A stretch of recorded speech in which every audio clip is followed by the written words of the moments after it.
एक एग्जाम्पल ले लेते हैं, ठीक है।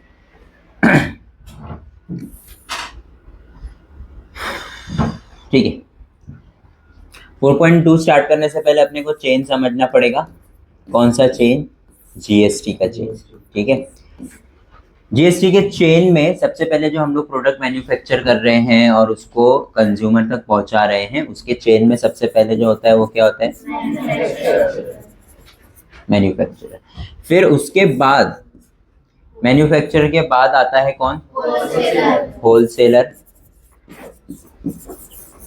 ठीक है। फिर उसके बाद कौन आता है? रिटेलर। फिर उसके बाद आता है, ठीक है। अब इसके अंदर हम लोग को दो चीजें पढ़नी है ध्यान से। एक क्या है हम लोग का? इनपुट टैक्स क्रेडिट, और एक हम लोग का आउटपुट टैक्स। इसको इनपुट टैक्स बोलते हैं और इसको हम लोग input tax at the time of क्या होता है? परचेज, और आउटपुट होता है eight the time of selling, ठीक है। मैन्युफैक्चरर ने कोई चीज बनाया, अब बनाने के लिए उसने जो है ना रॉ मटेरियल्स तो खरीदा ही होगा। जो भी चीज वो बना रहा है उसके लिए उसने क्या खरीदा होगा? रॉ मटेरियल का हिसाब किताब छोड़ दो, उसने रॉ मटेरियल खरीदा होगा, उसने भी किसी ना किसी को खरीदने के लिए जीएसटी पे किया ही होगा, वो हमारा कंसर्न नहीं है। उसने कोई भी चीज बना ली, ठीक है, और वो उसने बेचा, और उसके बदले उसने होलसेलर ने इसको टैक्स दिया। सपोज कितना रुपए दिया? 10 रुपया, ठीक है। तो इसके पास 10 रुपया क्या हो गया? प्लस, और इसका 10 रुपया क्या हो गया? माइनस हो गया, ठीक है। तो मैन्युफैक्चरर ने चीज बेचा है या खरीदा है? बेचा है। क्या किया है? तो वो उसका क्या हो गया? ये 10 रुपया मैन्युफैक्चरर का क्या हो गया? Output tax. और वही 10 रुपया होलसेलर के लिए क्या हो गया? इनपुट टैक्स, ठीक है। अब होलसेलर ने जो है सामान किसको बेचा है? रिटेलर को। सामान किसको बेचा? रिटेलर को बेचा, और उससे 12 रुपया क्या लिया? टैक्स। क्या लिया? अब इसने इसको 12 रुपया दिया, मतलब इसका 12 रुपया और इसका 12 रुपया। ये 12 रुपया होलसेलर के लिए इसने बेचा है कि खरीदा है? बेचा है, तो उसके लिए क्या हो जाएगा? आउटपुट। 12 रुपया इसके लिए क्या हो जाएगा? और रिटेलर के लिए 12 रुपया क्या हो जाएगा? इनपुट टैक्स, ठीक है। अब होलसेलर ऑलरेडी 10 रुपया जीएसटी भर चुका है ना। अब उसके पास कितना रुपया आया है? 12 रुपया।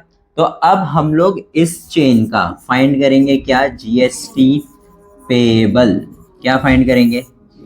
मतलब अब हमारा जो होलसेलर है वो कितना जीएसटी और पे करेगा? 10 रुपया तो वो पे कर चुका है ना, अब और कितना पे करेगा? जीएसटी पेएबल का फॉर्मूला क्या होता है? आउटपुट टैक्स माइनस, इसका आउटपुट कितना है? 12 रुपया। इनपुट कितना था? इनपुट था 10 रुपया, तो 12 माइनस 10 कितना हो गया? तो इसका जीएसटी पेएबल कितना हो गया? 2 रुपया। किसका? होलसेलर का। बाकी रिटेलर ने तो 12 रुपया दे दिया था, ठीक है। अब रिटेलर ने कंज्यूमर को दिया, कंज्यूमर ने कितना रुपया भरा है? सपोज 15 रुपया। तो कंज्यूमर ने इसको 15 रुपया दिया, तो इसके लिए 15 रुपया क्या हो गया? और इसके लिए 15 रुपया क्या हो गया? तो इसके लिए जो है ये क्या है, और इसके लिए ये क्या है? अब टैक्स कौन भरेगा? रिटेलर। कितना भरेगा? जीएसटी पेएबल का फॉर्मूला आउटपुट माइनस, इसका आउटपुट कितना है? 15। इनपुट कितना था? कितना बचा? 3 रुपया। ये और किसको देगा? गवर्नमेंट को। 12 रुपया जो है वो रख लेगा, और 3 रुपया और जो बचा वो किसको दे देगा? समझ में आया चेन में किस तरीके से हमारा जीएसटी जाता है, ठीक है। इसको याद रखेंगे। अब आते हैं हम लोग अपने सम पे। पहला सम एकदम बेसिक है। क्या बोल रहा है देखो, Chetna store paid total GST of 1,05,000। अब ये जब हम लोग को जीएसटी दिया रहता है ना, तो ये सारे जो होते हैं ये हम लोग के क्या होते हैं? ये सब जो होते हैं हम लोग के 2-2 मार्क के, 1-1 मार्क के सम होते हैं। 2 मार्क का सम होता है, 1 मार्क का इसमें कोई सम है नहीं, ठीक है। Chetna store paid total GST of 1,05,000, उसने पे किया है, ठीक है। तो चेतना स्टोर के लिए यहाँ पे लिखता हूं मैं, for Chetna store. Chetna store के लिए ये जो 1,05,500 रुपीज है, ये क्या है बताओ? परचेस के टाइम पे है ना। Paid total GST of 1,05,000 at time of purchase. Purchase का मतलब होता है इनपुट टैक्स। क्या होता है? याद रख लो इसको। ये क्या है हम लोग का? Input tax. फिर क्या बोल रहा है? And collected 1,22,500 at the time of sale. अब बेचते टाइम कितना? बेचते टाइम मतलब क्या? आउटपुट टैक्स कितना है? 1,22,500 at the time of sale during 1 July 2017 to 31 July, कुछ जो भी है। फिर क्या बोल दिया? Find the GST payable of Chetna stores. Chetna stores का मुझे क्या फाइंड करने का है? जीएसटी। जीएसटी पेबल का सिंपल सा फॉर्मूला है, बोलो क्या है? आउटपुट टैक्स माइनस आउटपुट कितना है? इनपुट कितना है? 1,05,000। कितना हो जाएगा? 22। ये मेरा क्या है? GST simple. कितने मार्क का सम है? 2 मार्क का। 2 मार्क का ये इसलिए है ना क्योंकि ये चीज में बच्चों को बहुत कंफ्यूज होता है, जैसे तुम लोग को हो रहा है। बेचते time is what? Input and खरीदते time is what? Output. Purchase input, बेचते टाइम आउटपुट। इसको याद रख लो, ठीक है? परचेस और सेलिंग। ठीक है, आगे बढ़ते हैं। हो गया, ये सम खत्म हो गया। सेकंड सम देखते हैं। सेकंड सम क्या है हम लोग का? Najma is a proprietor of a firm. ठीक है, फर्म बेचता है वो, मतलब एजेंसीज होती है ना जो सब जगह वगैरह बेचती है। Registered under GST. She has paid GST of rupees how much? 12,500 on the purchase. ठीक है, परचेस पे उसने इतना जीएसटी भरी है। And collected 14,750 on sale. कोई चीज उसने जब खरीदी तो कितना भरी थी? 12,000। और जब वही चीज उसने बेची तो 14,750 उसने कलेक्ट की। तो ये उसका क्या है? आईटी। और ये क्या है उसका? OT. What is the amount of ITC? यही हमारा आईटीसी होता है। ठीक है, लेकिन हम लोग को अगर आईटीसी पूछा तो हम लोग अलग से लिखेंगे। ITC of Najma proprietor is how much? 12,500। फिर उसके बाद what is the amount of GST payable? तो जीएसटी पेबल का क्या लगेगा? फॉर्मूला लगेगा। ठीक है, सबसे पहले तो मैं क्या लिख दूंगा? आईटीसी इज इक्वल टू कितना हो जाएगा? ओटी कितना होगा? 14,750। ठीक है, फिर क्या लगेगा? GST payable. Formula output minus input. Output minus input. Output कितना है? 14,750। इनपुट कितना है? 12,000। कितना होगा? 2,250 रुपीज। ये मेरा क्या हो जाएगा? GST payable. समझ में आ रहा है? इजी है एकदम। आगे बढ़ते हैं, थर्ड सम देखते हैं। Aamir enterprises purchased chocolate sauce bottles and paid GST of rupees 3,800। अब ये तुम लोग को दिख रहा है, आमिर एंटरप्राइजेस पहले खरीद रहा है, फिर वो किसी और को बेच रहा है, फिर वो किसी और को बेच रहा है। तो हमको लाइन वाइज पूरा चेन दिया हुआ है। अब हम लोग को पूरा जीएसटी पेबल एक एक का पूछेगा, वो अलग अलग से। सबसे पहले तो आमिर एंटरप्राइजेस के लिए अपन लिख लेते हैं फॉर हुम? आमिर, डबल ए नहीं है ना, आमिर एंटरप्राइजेस। आमिर एंटरप्राइजेस के लिए उसने जब खरीदा तो खरीदते टाइम क्या होता है? For Aamir enterprises ITC is how much? 3,800। कुछ दिक्कत? फिर उसके बाद ही sold those bottles to Akbari bros. Akbari bros को उसने वो बॉटल क्या कर दिया? बेच दिया। अकबरी ब्रोस भी कंपनी का नाम है, ठीक है। And collected GST of rupees 4,100। बेचते टाइम उसने जीएसटी कलेक्ट किया। क्या है? तो किसका आउटपुट है वो? आमिर का कि अकबरी का? तो यहाँ पे लिखूं ना, ओटी ऑफ क्या? आमिर एंटरप्राइजेस। How much? 4,100। ठीक है, किसको बेचा था? अकबरी ब्रोस को। ये इसका हो गया, ठीक है, ये इसका गिवन हो गया। अब उसके बाद में क्या लिखता हूँ? For Akbari Bros. जो आमिर एंटरप्राइजेस का आउटपुट है वो ही अकबरी ब्रोस का क्या है? Very good. Input tax credit इसका कितना है? 4100। ठीक है। फिर क्या हुआ? Mayank food corner purchase these bottle from Akbari Bros and paid GST of ₹4500। वही same amount of bottle Akbari Bros से उसने खरीदा। मतलब अकबरी ब्रोस ने क्या किया? बेचा और 4500 रुपया क्या किया? कलेक्ट किया। वो क्या हो गया उसके लिए? आउटपुट। मतलब इसका कितना था? 4000। कुछ दिक्कत? ठीक है। अब ये चीज जो है मयंक, क्या है वो? Mayank food corner. For Mayank food corner, Mayank food corner के लिए ये चीज क्या हो जाएगी? कुछ दिक्कत? इजी है, आगे बढ़ते हैं। फिर इसने किसी और को बेचा क्या? Find the amount of GST payable at every stage of the trading, hence find the payable GST and CGST and SGST. इसके लिए मैंने बीच बीच में यहाँ पे जगह छोड़ा। ठीक है। इस स्टेज पे पहले मुझे क्या फाइंड करने का है? GST payable. मैं फाइंड करता हूँ GST payable is equal to how much? मैंने लिखा हुआ आउटपुट माइनस इनपुट कितना है? आउटपुट कितना है? 4100। इनपुट कितना है? कितना रुपया? 300 रुपया। मेरा क्या हो गया? जीएसटी। हर एक स्टेज पे मुझे सीजीएसटी भी फाइंड करके देने का है और बताओ क्या formula? CGST is equal to, दोनों साथ में लिखने का, SGST is equal to half of, is equal to half of, is equal to. कुछ दिक्कत? आगे बढ़ूं? आ जाओ वापस। नेक्स्ट क्या है मेरा? कौन है? अकबरी ब्रोस। इसका मामला निपटा दिया अपन ने। कुछ बचा है उसका? नहीं। जीएसटी पेएबल अपने यहाँ लिखे ना फॉर अकबरी ब्रोस, तो यहाँ लिखने की जरूरत नहीं। मतलब जो भी इसके अंदर हो रहा है सब अकबरी ब्रोस के लिए हो रहा है। ठीक है। जीएसटी पेएबल का फॉर्मूला आउटपुट माइनस आईटीसी पूरा लिखने का। हाँ, क्या हो गया? 4500 minus 4100 is how much? 400 rupees हो गया। ठीक है। फिर मैं क्या फाइंड करूंगा? CGST is equal to SGST, half of how much? 400 is how much? कुछ दिक्कत? खत्म इसका मामला। किस पे आते हैं? मयंक पे।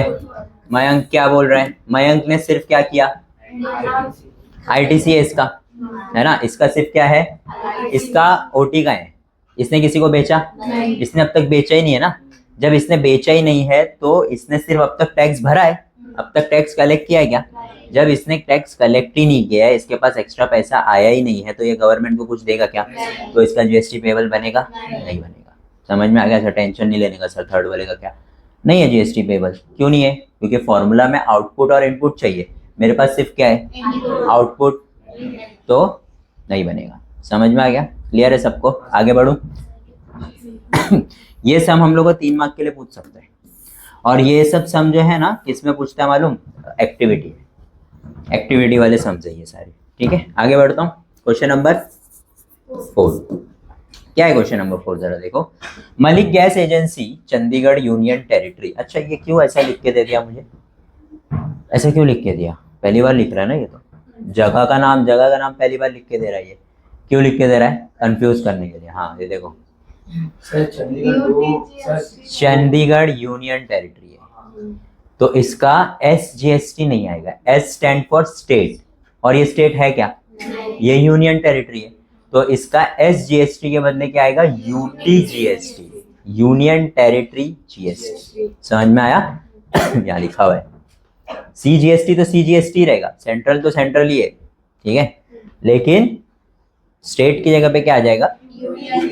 Instead of SGST. ये हमको लिखा हुआ नहीं रहता है, ये पहली बार इसने यहाँ पूछा, इसके लिए इसने हमको लिख करके दिया है। ये कभी भी लिखा हुआ नहीं आएगा। ठीक है। आगे बढ़ो। तो ठीक है, बेच दिया तो बेच दिया, क्या कर सकते हैं? Purchase some gas cylinders for industrial use worth ₹24,500। ये उसने खरीदा है। ये जीएसटी वीएसटी है क्या? जीएसटी है ये। ये परचेज प्राइस है, इतने में उसने खरीदा है। ठीक है। and sold them to the local customer for 26,500. Find the GST to be paid at the rate of 5% and hence the CGST and UTGST. ये हम लोग का टैक्सेबल वैल्यू दिया हुआ है. क्या दिया हुआ है हम लोग का? इसके ऊपर टैक्स लगा हुआ नहीं है. अभी हम लोग इस पे 5% टैक्स लगाएंगे. ठीक है, 5% टैक्स लगाएंगे और फिर वो क्या आएगा, मुझे जीएसटी आएगा. फिर जीएसटी का मैं क्या करूंगा,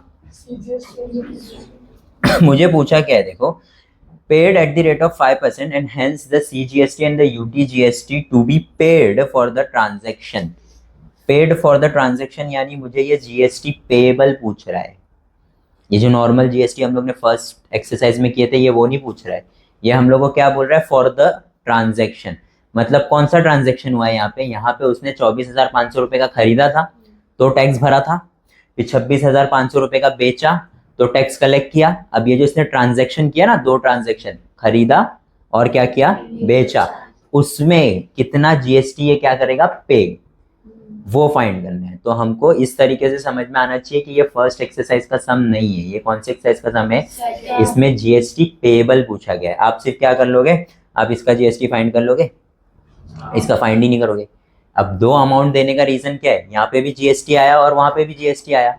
ये जीएसटी उसका क्या है, इनपुट, वो जीएसटी उसका क्या है, फिर दोनों को मैं क्या करूंगा, माइनस. मुझे क्या आएगा, जीएसटी. जीएसटी पेबल को मैं हाफ करूंगा, यूटी जीएसटी, और ये ऐसा क्लिक होना चाहिए. क्योंकि उस वाले एक्सरसाइज में हमको कभी भी 2 टैक्सेबल वैल्यू दी नहीं थी. दी थी क्या, एक सामान खरीदे जिसका टैक्सेबल वैल्यू इतना है, जीएसटी कितना भरोगे, सिंपल सी बात थी. यहाँ पे 2 दे दिया. तो अब अगर हम लोग को ये एक्सरसाइज से निकल के कहीं पे सम आ गया तो हमको समझ में आना चाहिए कि ये सेकंड एक्सरसाइज का सम है, फर्स्ट एक्सरसाइज का. आगे बढ़ते हैं. ठीक है, क्वेश्चन नंबर क्या है, 4. ठीक है, तो एक ही एजेंसी है ना. लिखते हैं फॉर डबल एल, एक ही एल है, मलिक, ठीक है, मलिक गैस एजेंसी. कितने का सामान खरीदे, टैक्सेबल वैल्यू ब्रैकेट में लिखते हैं एट परचेज. कितना था, 24,500. ठीक है, therefore GST on taxable value is equal to कितना, 24,000 इंटू 5%. 5% भरना है ना. गैस सिलेंडर हम लोग का क्या आता है, 5 5 25, 2 5 4 20, 22, 2 5 2 वही तो हुआ 1225 रुपया हमारा क्या है, जीएसटी. अब ये GST at the time of क्या था, तो मैं इसको कौन सा जीएसटी बोलूंगा, आईटीसी है ये मेरा. ठीक है, फिर आगे बढ़ते हैं. फिर उसने वो क्या किया, लोकल लोगों को भेज दिया एड़ा बना के. ठीक है, तो टैक्सेबल वैल्यू, लेकिन at time of sale, at selling या सेल लिख सकते हो, जो भी लिखना है. ठीक है, कितना था, 26,000. ठीक है, तो जीएसटी ऑन टीवी कितना होगा, 26,500 का कितना परसेंट, 0 0, 5 5 2, 5 6 2, 3 5 2 1 3 2 5. ये हम लोग का क्या है, आउटपुट टैक्स. अब मुझे क्या बोल रहा है, GST paid, GST paid during transaction. Formula output tax minus input tax credit 1325 minus 1225. कितना, 100 रुपीज. 100 रुपीज मेरा क्या हो गया, जीएसटी. GST payable. क्या मुझे ये पूछा था, नहीं, मुझे क्या पूछा है, CGST is equal to UTGST is equal to half into how much, 50 rupees मेरा क्या है, CGST और यूटी। सिंपल, समझ में आ गया। कितने मार्क का सम है, 3 मार्क, उससे ज्यादा का नहीं है। ठीक है, लास्ट सम देखते हैं। MS beauty product paid 18% GST। इसको इंपॉर्टेंट मार्क करो, ठीक है। ब्यूटी प्रोडक्ट वाला, कलर वाला, ये सारे सम जो है ना बहुत पूछता है एग्जाम में। कलर वाले भी 1-2 सम है अपने को, 3 का डब्बा बेचा था पिछले एक्सरसाइज में तो। MS beauty product paid 18% GST on cosmetics worth ₹6,000। 6,000 रुपए की कॉस्मेटिक थी, उस पर 18% हम लोग ने क्या भरे, GST। खरीदे, हाँ। Sold to a customer at 10,000। देखो कैसे एड़ा बना तुम लोग। 6,000 का खरीदे और 10,000 रुपए का बेचे, और फिर उस पर भी GST कलेक्ट की होगी ना, कि नहीं की होगी, की फिर शोन इन द इनवॉइस। अब तुम लोग को दिखाने का है कि इनवॉइस में what are the amounts of GST, CGST and SGST shown in the tax invoice. ठीक है, तो अब मुझे क्या दिखाने का है, टैक्स इनवॉइस में दिखाने का है। ठीक है, फॉर MS ब्यूटी प्रोडक्ट कितने का खरीदी थी, परचेज प्राइस कितना, 6,000। 6,000 का खरीदी थी, और GST कितना था, रेट ऑफ GST था 18%। कितना था, ठीक है। तो मैं GST फाइंड करता हूँ। GST at time of what,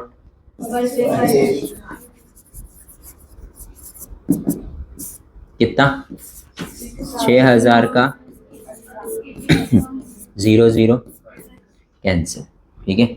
6 8 जा 48 ना, 4 कैरी, 6 1 जा 6, और ये उसने क्या की है, GST भरी है मतलब आगे बढ़ो। फिर क्या की उसने, बेच दी।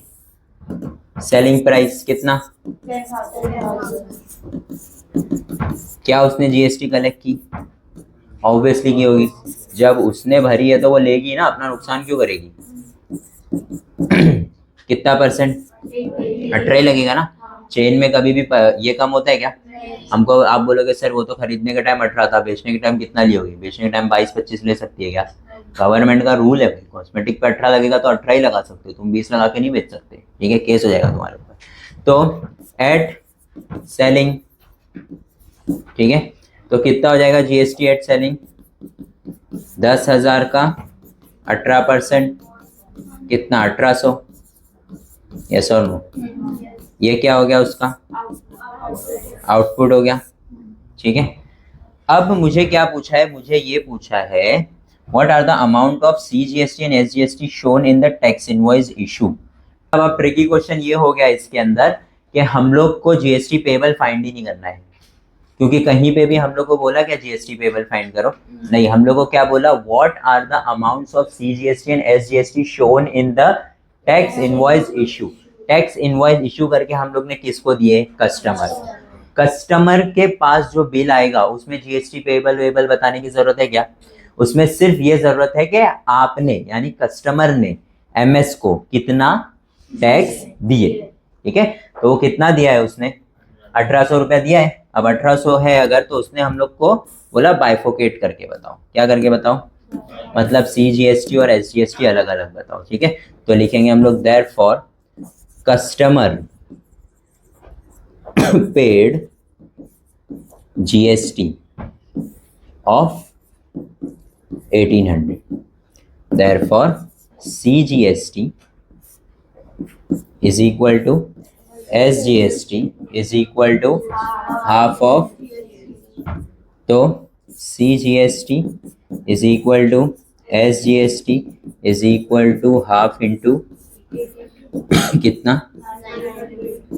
दोनों का आंसर कितना रहेगा, 900, ठीक है। अब क्योंकि ये सारे क्वेश्चंस क्या थे, वर्ड प्रॉब्लम्स, हर एक का आंसर एंड होना चाहिए किसके साथ, स्टेटमेंट के साथ। समझ में आ गया, ठीक है, चलो बस खत्म।